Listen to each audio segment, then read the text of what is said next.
Sama mungkin yang setuju undang-undang tadi ya tentang rumah tangga, kalau istri nggak mau dikumpuli tetap dipaksa, nanti suaminya bisa dilaporkan ke pengadilan gitu. Saya pasti mikir saya bukan masalah pengadilannya, pasti istrinya cantik. Kalau jelek kan nggak mungkin dipaksa. Ini ketularan. Jadi saya cara berpikir tuh,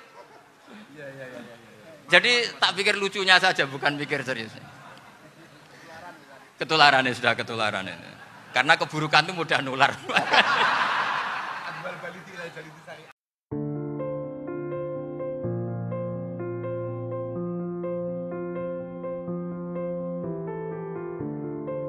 Bismillahirrahmanirrahim. Assalamualaikum warahmatullahi wabarakatuh. Bismillahirrahmanirrahim. Allahumma sholli wa sallim ala sayyidina Muhammadin wa ala alihi washabbihi ajmain. Amma ba'du. Sedanten ingkang kula hormati wabil khusus teman bapak kula Kiai Haji Agus Ali Masyuri, beberapa kiai yang tanpa ngurangi rasa hormat saya hormati semua. Ini ada beberapa Gus. Ini saya ngaji insyaallah seperempat jam. Seperempat jam, nanti yang menghisap Gus Kausar berapa Gus? 10 menit. 10 menit. Begini. Sebetulnya saya membela semua umat Islam itu ahlul jannah. Karena saya ini ibarat marketing. Kalau orang Kristiani itu kan setiap orang mati sudah tenang bersama Bapak di surga. Jadi kampanye itu menarik sekali. Sementara kita sudah kiai, sudah imam masjid, sudah ulama, masih saja dikhawatirkan su'ul khotimah. Ini kalau kampanye ini tidak imbang, ini nanti saya takut kalah. Makanya saya bilang pokoknya semua orang mukmin itu ahlul jannah. Karena memang asli hadisnya seperti itu. Man qala la ilaha illallah dakhalal jannah. Bahwa kemudian ada beberapa kiai yang mungkin wataknya itu pesimis, kemudian bikin sekian aturan-aturan yang sebetulnya itu cerminan dari pesimisnya. Terus akan-akan masuk surga itu susahnya bukan main. Nah itu saya tidak setuju, karena tadi pasti kalah dengan kampanye sebelah yang setiap orang mati dibilang sudah tenang bersama Bapak apa? Di surga. Jadi ini penting. Terus kedua saya bilang agama ini sudah begitu baik. Masa kunci surga sudah dibocorkan, miftahul jannah la ilaha illallah. Masa sudah pegang kuncinya nggak jadi masuk surga, itu kan aneh. Ya sudah masuk saja, tapi tidak usah minta bantuan saya, masuk aja. Kan sudah pegang kuncinya. Terus ketiga, kenangan terburuk saya ketika jadi kiai itu gini. Saya ada beberapa guru SD datang ke saya. Ini agak-agak masalah besar. Gus, boleh enggak buka ujian nasional yang masih disegel? Semua guru bilang enggak boleh, itu kriminal kan. Ada satu guru yang bikin analogi agak kacau. Boleh saja. Wong ujian di kuburan saja dibocorkan para kiai enggak apa-apa. Itu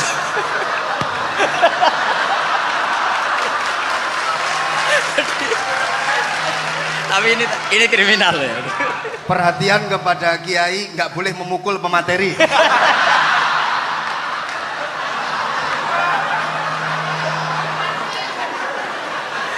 Jadi tentu itu analogi yang salah kan. Marrobuka kan, Tuhan kamu siapa, nabi kamu. Tuhan kamu siapa, nabi kamu siapa, imam kamu siapa. Ini kan sudah dibocorkan oleh para kiai. Artinya apa? Nak raiso jawab kebablasan gitu. Terus guru ini berpikir kalau ujian akhirat sekrusial itu saja bisa dibocorkan, kenapa ujian nasional tidak boleh? Tentu ini kias yang salah, saya tidak ngajari seperti itu. Tapi saya ngajari ke kalian betapa mudahnya masuk surga. Kunci jawaban sudah dikasih, kunci pintu masuk sudah dikasih. Kok sampai tidak masuk, ini kebablasan. Paling salah gurunya. Jadi ini kenapa saya sering cerita orang mukmin semuanya itu min ahlil jannah, itu saya jamin. Sama tidak usah takut su'ul khotimah, tidak usah takut berlebihan seperti itu. Karena setahu saya, setidaknya saya mewakili ulama zaman ini, rata-rata guru kita ini bermadzhab Syadzili dalam berkeyakinan berpikir tentang Allah. Di antara ini yang mulai saya ngomong serius, supaya tadi kan guyonannya sudah diambil Gus Reza sama Gus Kausar. Saya tahu kenapa mereka guyon, kalau ngomong serius takut kalah sama saya.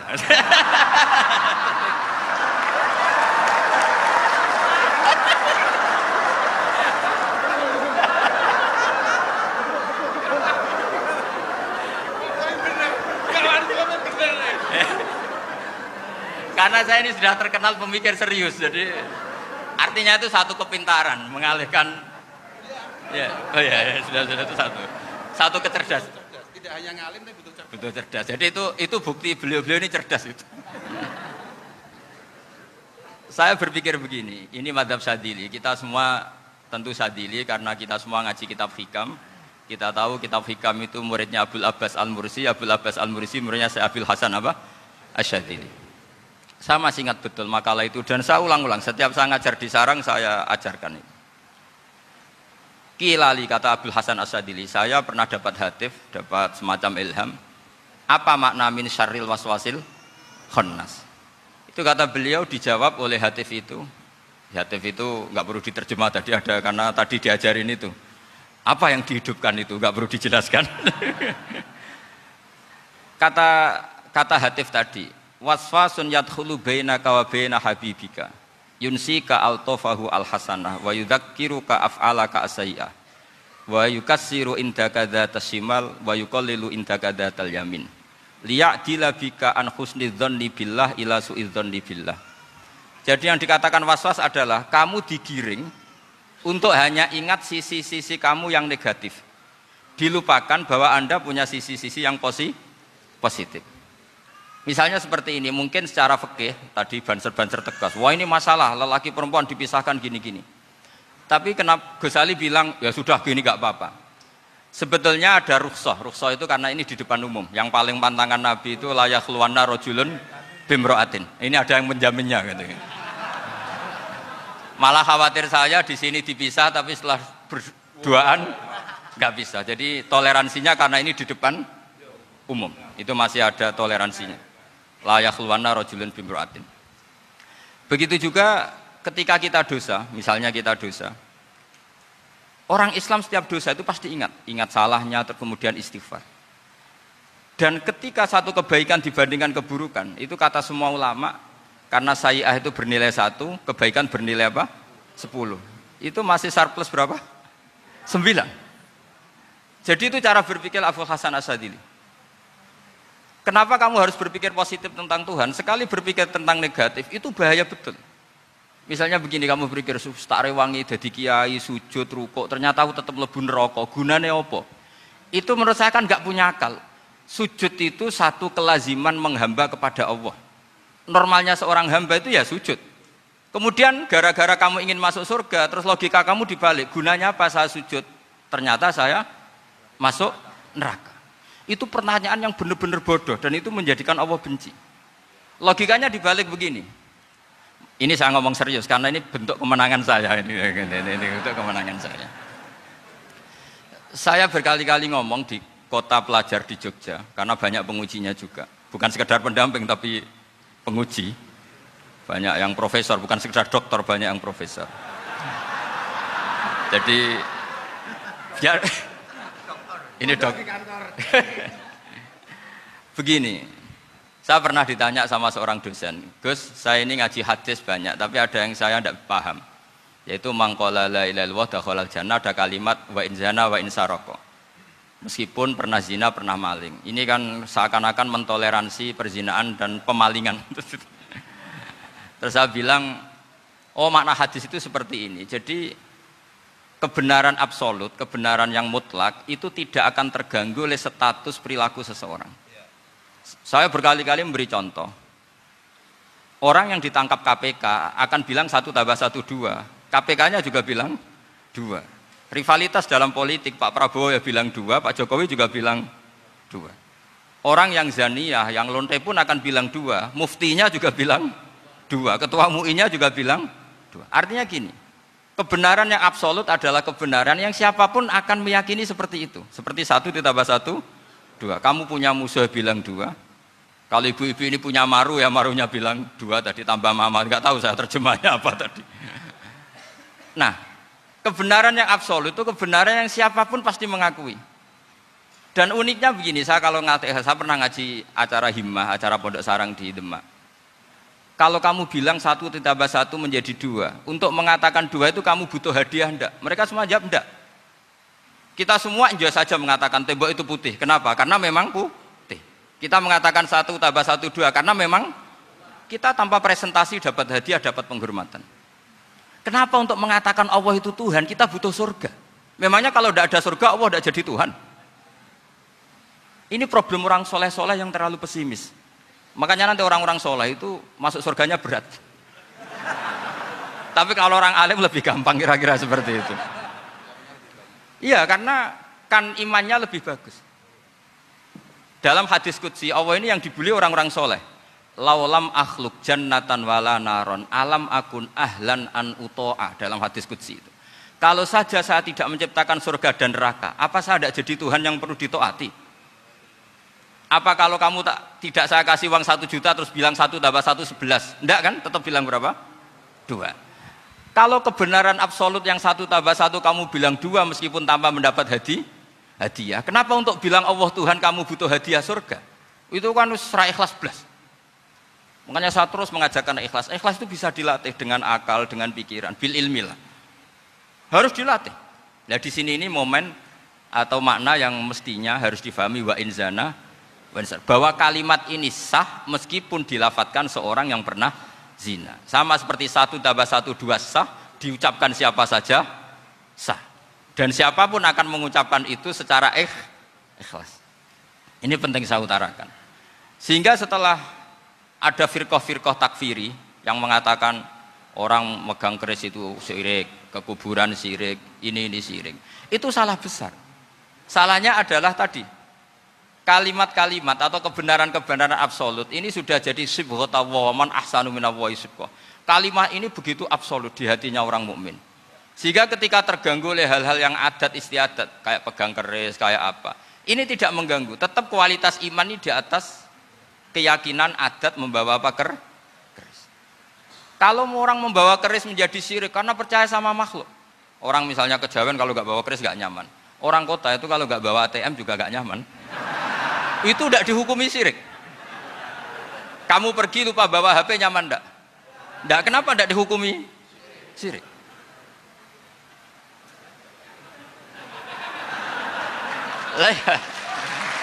Jadi ini logika-logika. Jadi makanya ini Gus Reza boleh ngeritik saya. Saya itu berkali-kali bilang, saya termasuk ulama yang mau bikin gerakan cangkem elek. Karena nanti kalau saya nisbatkan ke Rasulullah itu tidak pantas, karena Nabi ahsanan nasi khalqau wa khuluqa. Tapi saya siap jadi bempernya Rasulullah Shallallahu Alaihi Wasallam. Pernah ada diskusi di Jakarta, ini kisah nyata. Apa dalilnya setelah sholat salaman? Mana hadisnya? Itu dijawab hadisnya tentu kita kesulitan. Kalaupun ada hadisnya dhaif semua yang masalah musafahat. Akhirnya mau tidak mau dijawab pakai cangkem elek. Boleh enggak kamu setelah salam nyalain HP yang off? Boleh. Boleh enggak ke kamar mandi? Boleh. Oh berarti kencing boleh, nyalain HP boleh, yang enggak boleh itu ingat Allah.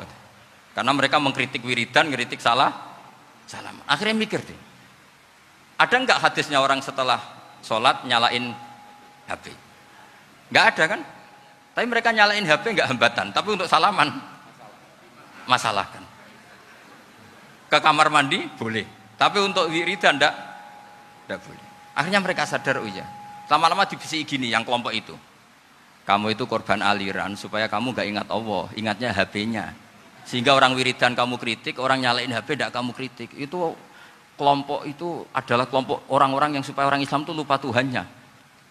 Itu gerakan cangkem elek, tapi jadikan orang sadar. Jadi ini penting. Jadi kalau kamu tidak bisa bela agama dengan jalan yang lurus karena tidak bakat gitu. Gak apa-apa pakai cangkem elek tadi, karena gak mungkin gerakan ini dinisbatkan kepada Rasulullah Shallallahu Alaihi Wasallam. Kalau soal sanad, saya punya sekian sanad tentang itu, tapi tidak usah kamu ikuti. Ada orang tanya, ya Pak Kiai kalau setan dibakar di neraka panasan enggak? Ya panasan. Loh kan setan dari api, ngapain harus panasan? Kan materinya sama. Terus Kak Kiai tadi gak kesulitan, dia ngambil pasir, disawero di wajahnya. Wah sakit Kiai, kamu kan dari tanah, kena tanah kok. Jadi itu ada sekian, artinya gini ya, kalau kesulitan jawab pakai baik-baik ya sudah pakai cangkem elek itu aja kan. Tapi tentu kan gerakan ini tidak mungkin dinisbatkan kepada para nabi. Tapi saya pastikan meskipun nggak bisa dinisbatkan kepada para nabi dari segi cangkem elek tadi, tapi secara semangat itu sama. Saya punya sekian contoh. Bener Gus Riza tadi gojok saya sengawur-ngawurnya itu masih punya sanad. Itu pas saya ngawur pun masih punya apa? Sanad. Nabi Ibrahim itu ketika faja'alahum juzatan illa kabirallahum itu si berhala paling besar dikasih kapak.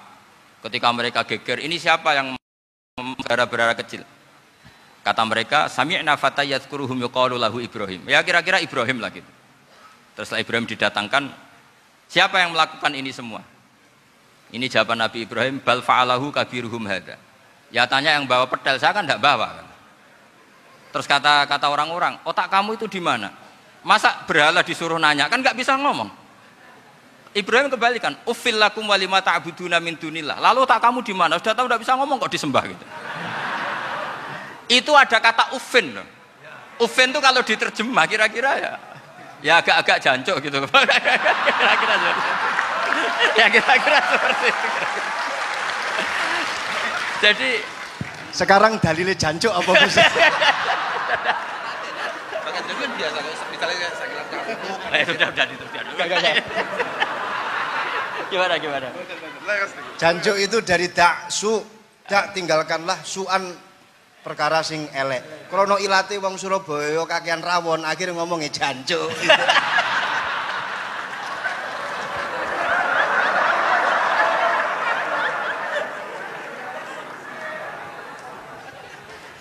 Jadi mulai dulu melawan kebatilan itu harus pakai logika yang vulgar. Karena memang nggak mungkin dengan bahasa-bahasa priayi itu nggak mungkin. Dan ini penting saya utarakan. Nah, kalau nanti nggak mungkin dinisbatkan kepada Rasul karena Nabi adalah ahsanan nasi khalqa wa khuluqa, kita yang ngambil alih saja. Gus Reza, saya, Gus Kaustan ini cara cangkem elek kan pantas. Luas. Selain bakat ya sudah natural. Karena memang itu cara kita menjelaskan kebenaran. Saya ulang lagi, itu cara kita menjelaskan apa? Kebenaran. Mau tidak mau. Saya pernah ditanya sama seseorang, Gus, beberapa nabi itu kan poligami itu bukti hiperseks. Karena yang tanya itu orang nasionalis, nggak pati senang Islam. Terus tak balik tanya, perempuan itu makhluk lemah enggak? Ya lemah. Kalau nolong lama satu itu gimana? Ya baik. Kenapa nolong dua jadi tidak baik? Harusnya kalau nolong tiga tidak baik. Tapi saya tidak dukung poligami. Ini cerita. Setidaknya mereka jadi ingat. Saya itu pernah ditanya agak-agak orang ateis. Dia benci Islam tapi neliti Islam. Pertanyaan kedua, kenapa dalam perang itu seakan-akan Nabi itu perampok? Hartanya orang kafir disita kemudian menjadi ghanimah. Itu kan kayak ngerampok. Terus saya tanya gini, kalau ada penjahat ke rumah kamu, kemudian pakai senjata api, setelah kamu ringkus, itu senjata api kamu kembalikan apa kamu sita? Oh ya saya sita, kalau tak kembalikan dipakai ngerampok lagi. Ya sama seperti itu, kalau kekuatan mereka dikembalikan, akan dipakai kekuatan mereka lagi. Jadi, ya lagi-lagi ini kemenangan orang serius. Karena nanti guyonnya sudah dintekno sama Gus Safa sama Gus Riza. Nah, kenapa saya ngajar begitu rileks, begitu santai? Karena pikiran saya sederhana. Fa innal uqula muttarratun ila qabilil haq. Akal sehat pasti dipaksa menerima apa? Kebenaran. Sehingga kebenaran itu tidak usah kamu ngomongkan secara serius, tidak perlu. Kebenaran itu mudah diterima. Saya itu pernah ngaji berkali-kali di Jogja di mana-mana sampai ada buku seorang dokter nulis tesisnya itu bangga lagi menjadi muslim setelah ngaji saya itu. Karena saya menerangkan itu ringan. Orang Islam itu harus mencintai Allah. Ciri utama cinta itu tidak tegang, rileks. Saya bilang begini, kalau kamu pernah 1 tahun digratisi orang rumah, makanan, kamu kira-kira itu mudah nggak mencintai orang yang berjasa sama kamu minjemin rumah dan kasih makan gratis? Mudah kan?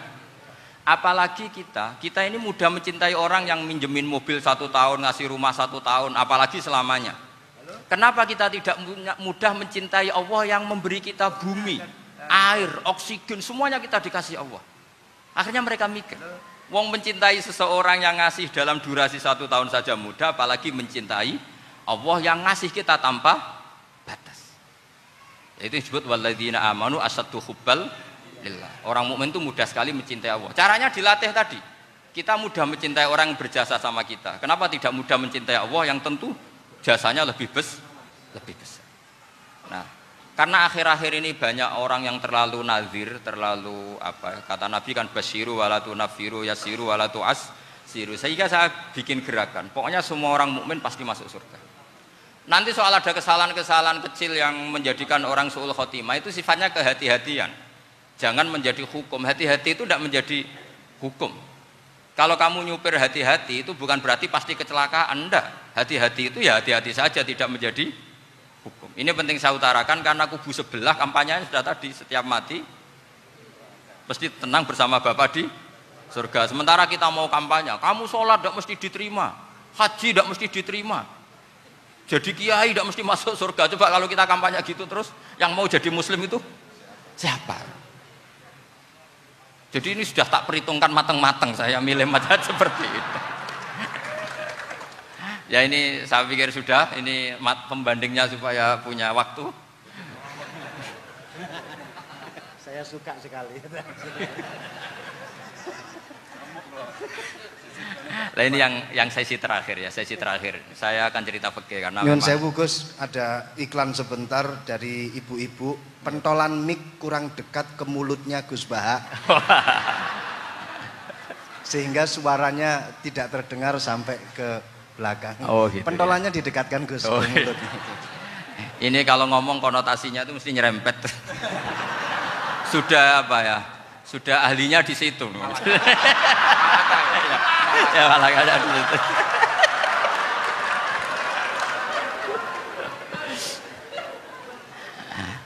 Dalam sesi terakhir saya cerita pentingnya pembanding. Imam Rafi'i itu yang ngarang kitab Muharrar. Kitab Muharrar ini adalah ringkasan dari kitab Al-Wasit. Al-Wasit itu karangannya Imam Ghazali. Al-Wasit sendiri ini khas ngaji NU, karena NU maknanya Nahdlatul Ulama, gerakan para ulama. Jadi kalau nggak ngerti alim-alim seperti itu ya ada NU. Sebenarnya sampai itu pasnya Nahdlatul Ummah, gerakan umat. Tapi kan sudah jadi partai politik Nahdlatul Ummah. Karena yang katakan NU itu Nahdlatul Ulama, gerakannya para ulama. Imam Rafi'i itu berpendapat sujud itu cukup pakai baduk, pakai jidat. Itu dalam kitab Muharrar. Wal asoh anna sujud yasihu mau cukup biwat iljabah. Ketika Imam Nawawi mentasih kitab Muharrar namanya Minhajut Thalibin, itu mengkritik Imam Rafi'i. Kata beliau sujud itu untuk sah harus melibatkan 7 anggota karena berdasar hadis umirtu an asjuda ala sabati a'zumin, yaitu al jabhah wal yaden warubaten wal qadamen, yaitu jabhah 2 tangan, 2 lutut dan 2 qadamen. Akhirnya saya ngecek di kitab asli, Imam Rafi'i termasuk Ashabut Tarjih dan Imam Nawawi. 2 orang ini khilaf. Kan nggak mungkin kita sebagai mushahihnya, karena yang khilaf ini 2 ulama besar, satu Imam Rafi'i, satu Imam siapa? Nawawi.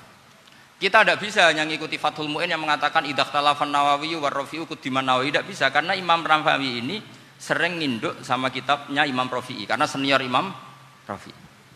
Setelah saya cek di kitab kitab asli Mamba ya, satu sumbernya semua mazhab apa? Syafi'i. Ternyata Imam Syafi'i nak ngedikan hanya begini.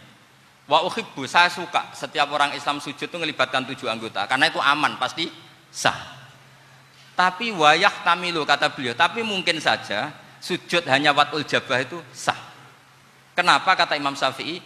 Liqaulihi sallallahu alaihi wasallam atau li du'aihi apa sallallahu alaihi wasallam fi sujud sajadalaka wajhi wa sam'i wa basari. Nabi ketika sujud itu hanya berdoa, ya Allah sujud kepada engkau wajhi wa sam'i wa basari. Nabi tidak menyebut wayadi wa rubati wa qadami. Sehingga saya berkali-kali benar kata Gus, saya ini pembela umat sing sujude 7 anggota ya tak lem, pantes dadi Rais Suryah. Itu. Yang sujude bathuk tok ya tetap sah ngikuti mazhabnya Imam Rafi'i. Meskipun itu tidak saya anjurkan. Tentu tidak saya anjurkan. Alasannya Imam Syafi'i tadi, Rasulullah pernah berdoa dengan kata-kata sajadalaka wajhi, bukan diteruskan wayadi warubati wakoda. Sehingga fal khilaf huna bakin ala khiddati kalau dalam bahasa fikih. Khilaf biar tetap sesuai aturan khilaf masing-masing. Enggak perlu kamu menggugurkan pendapat Rafi'i yang mengesahkan sujud hanya pakai jabah. Ini penting karena tadi seperti saya katakan, yang sujud anggota itu ya masuk swarga mergo pintere. Sing nganggo bathuk tok yang bu swarga mergo gobloke tadi, karena aksaru ahlil jannah al-bul. Nah ini madhab saya. Jadi saya itu ingin umat Islam itu baik-baik saja. Iya betul, madhabin jenengan. Ya. Karena enggak Karena tidak mungkin lah kita tidak bela Islam di zaman akhir, tidak mungkin. Karena di kubu sebelah kampanyenya sudah seperti itu. Kalau kita ngomong ikhtiyat, kiai ra mesti mlebu swarga, sing salat ngethuk ra mesti husnul khotimah, wah akan jadi repot. Saya ini pengagum teori ikhlas. Dilatih bil ilmi, saya ulang lagi, dilatih bil ilmi. Saya ini malu. Malunya tadi, saya mengatakan 1 tambah 1 2, itu meskipun tidak ada yang memberi hadiah, tetap saya katakan 2. Saya mengatakan air itu dingin, tidak ada yang ngasih hadiah, saya akan bilang kalau air itu dingin, kalau api itu panas. Untuk hakikat-hakikat seperti itu saja saya jujur tanpa ingin imbalan. Tapi ketika hakikat mengenai Allah kok saya minta imbalan surga dan neraka, ini apa-apaan? Kira-kira gitulah, Rois Suriah macam apa gitu.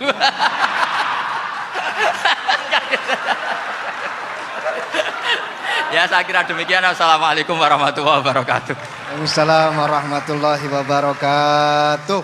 Alhamdulillah. Baru kali ini ada seminar yang dikritik terus sama pemateri itu pendampingnya. Mestinya pembandingnya. Tapi luar biasa para milenial semuanya, Masya Allah, terlihat wajah-wajah surga di majelis ini. Walaupun toh yang hadir tidak semuanya milenial, ada post milenial juga di sini. Ada yang Gus dan juga ada yang Kiai. Kalau Gus biasanya kan masih bisa tolah-toleh, kalau Kiai harus fokus. Tapi yang paling fleksibel di PWNU Jawa Timur, yang paling enak itu adalah beliau, Kiai Haji Agus Ali Mazhuri.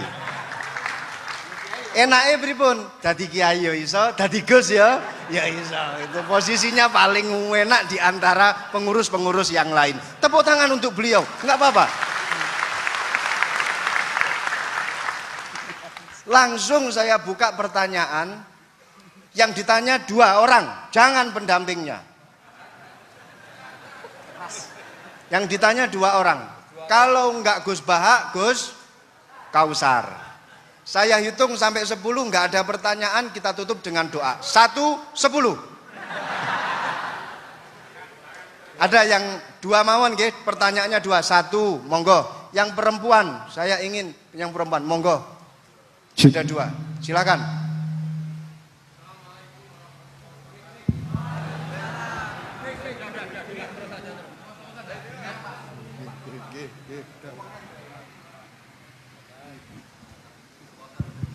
Bismillahirrahmanirrahim. Assalamualaikum warahmatullahi wabarakatuh.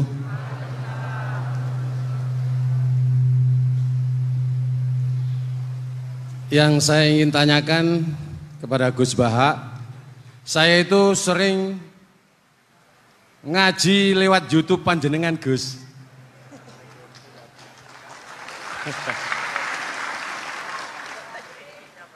Insya Allah ilmu saya tambah walaupun tidak banyak.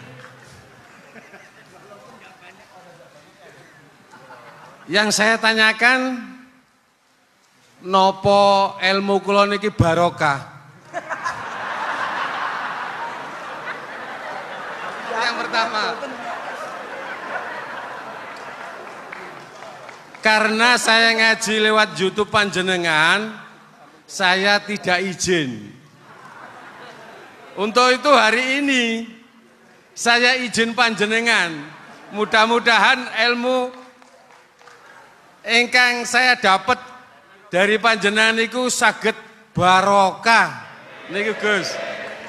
Terima kasih. Wassalamualaikum warahmatullahi wabarakatuh. Waalaikumsalam warahmatullahi wabarakatuh. Langsung mawon Gus nggih, yang satunya dulu. Siapa aja? Oh gitu. Monggo Gus. Itu tetap barokah dan kebaikan itu mah nggak perlu minta izin.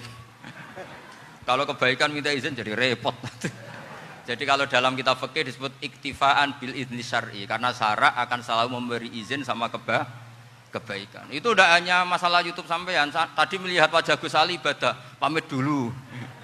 Nanti kalau ada orang alim lewat mau lihat juga pamit dulu. Lama-lama mau baca sholawat, ya Rasulullah pamit dulu mau baca sholawat.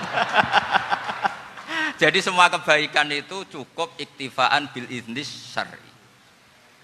Ya jelas ini ya. Oke, terima kasih. Jangan lupa pulsane tuku dhewe lek ndelok YouTube. Wifi-nya juga jangan nyolong. Harus passwordnya izin kepada yang punya wifi. baru nanti 100% barokah. Mbak yang belakang bisa berdiri, yang mau tanya tadi. Ya, silakan. Bismillahirrahmanirrahim. Assalamualaikum warahmatullahi wabarakatuh. Mohon izin Yai Gus, saya di sini mau tanya, selain sebagai pelajar santri, saya juga sebagai seorang mahasiswi di salah satu universitas di Surabaya. Yang saya tanyakan sebagai pemuda milenial, kita semua tahu bagaimana keadaan demokrasi negara Indonesia saat ini.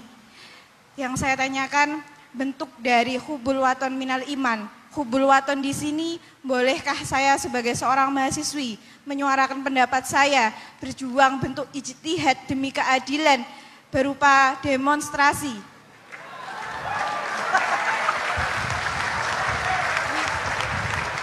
Ngapunten. Yang saya tanyakan di sini, bagaimana menurut Gus, apakah saya melakukan demonstrasi ini sudah baik atau sangat baik atau mungkin perlu dikaji kembali? Terima kasih. Wassalamualaikum warahmatullahi wabarakatuh. Hubungan antara demonstrasi dan hubbul wadon minal iman. Hah? Oh ya, hubbul waton minal iman. Monggo Gus.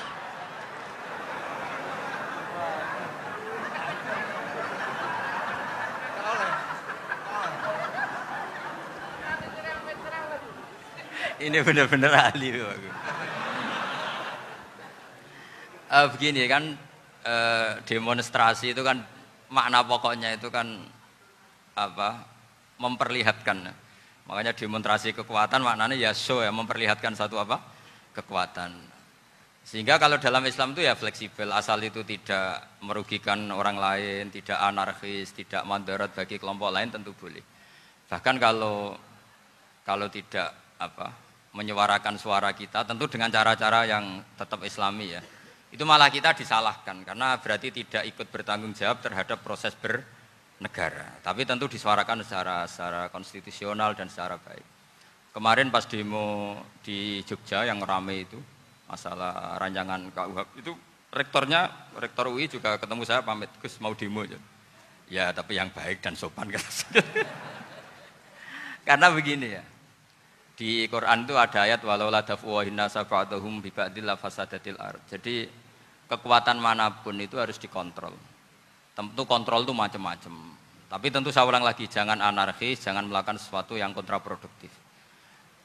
Jadi menurut saya pernah ditanya, Gus kalau pemerintah itu didukung 90% rakyatnya bagus enggak? Ya bagus, berarti presidennya hebat, didukung mayoritas rakyat. Kalau hanya 55 ya bagus. Presidennya biar tahu, biar hati-hati karena dipilih separuh lebih sedikit gitu. Lah kok bagus semua? Ya emang harapan kita sama Allah semuanya baik semua kata saya gitu.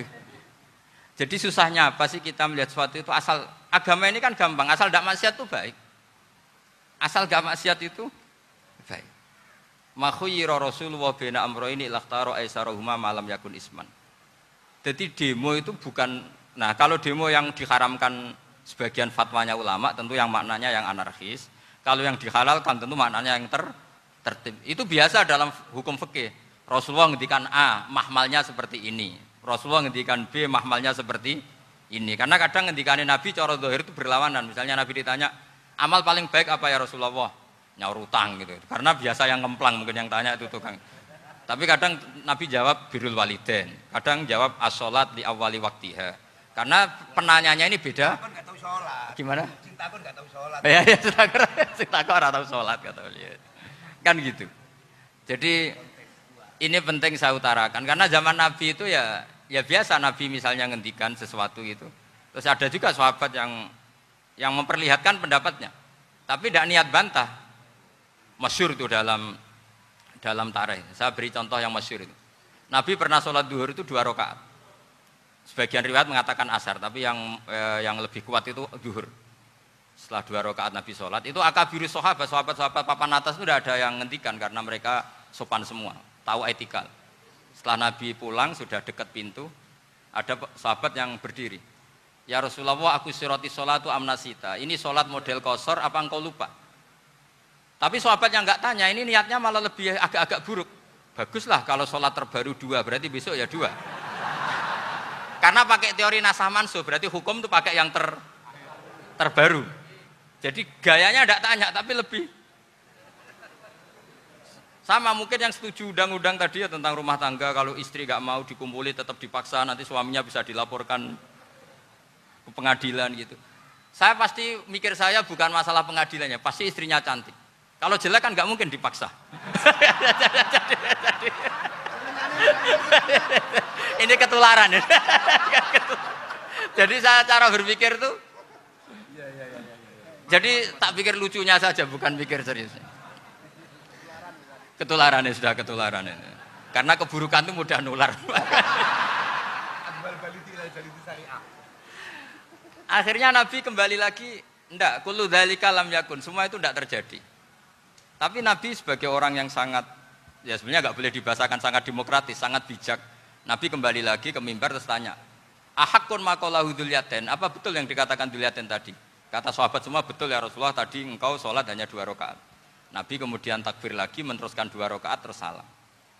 Artinya kalau demonstrasi itu dengan makna mengutarakan pendapat dengan cara yang dijamin konstitusi, ya itu kan normal-normal saja, nggak ada masalah. Saya pernah derekno bapak, itu ada pertanyaan yang benar-benar mengusik saya. Ada orang miskin datang ke bapak, Pak Yai, dadi wong melarat itu ra enak. Sajane ya wis suwe dadi wong melarat ra enak. Itu pas Ramadan. Kenapa kata bapak? Bapak saya itu teman akrabnya Gus Ali, senengannya ya guyon, mau meninggal aja masih guyon. Bapak itu guyon terus. Kenapa aja? Sudah puasa nggak makan, buruh orang, macul itu kan berat. Mau istirahat nggak boleh karena buruh orang. Enak dadi wong sugih, puasa diam di rumah gini-gini terus. Terus kata bapak saya gini, enak wong melarat. Dadi wong sugih nak poso berat. Kok sakit ya? Esok mangan pecel, awan rawon. Enggak sore sidik sate. Jadi yang harus ditinggalkan itu banyak. Nak sampean kan biasa meninggalkan itu semua. Semenjak itu dia, oh iya, nak ngono podo-podo abot. Jadi hasutnya pada orang kaya terus nggak ada. Nah ini pentingnya ilmu. Jadi pentingnya pendamping tadi itu. Setelah diberi jelasan, oh maturuni ternyata podo-podo abot gitu. Dia nggak tahu susahnya jadi orang kaya. Ya sama seperti tadi. Ya saya puasa.